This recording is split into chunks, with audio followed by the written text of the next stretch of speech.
Reading Parashah Chayei, I'm reminded of a story. A businessman has an important meeting downtown. He knows parking is hard to come by, so he leaves early to make sure he has time to find a spot. He gets to the building and begins circling the block looking for parking. With each circle, the time is getting later, and he starts to worry he's going to be late. He calls out to Hashem.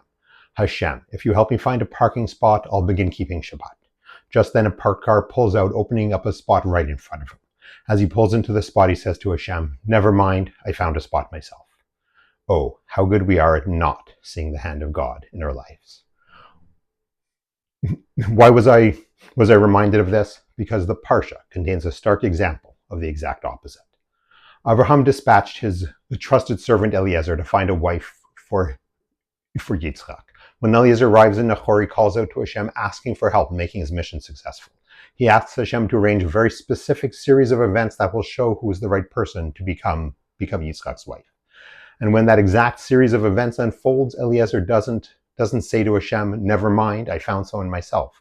Instead, he bows low in homage to Hashem and says, "I've been guided on my mission by Hashem." Eliezer recognized the hand of God in his life. But we aren't finished yet. Eliezer travels to Rebekah's home and relates the events to her brother Lavan, who hears it and says, "The matter was decreed by Hashem."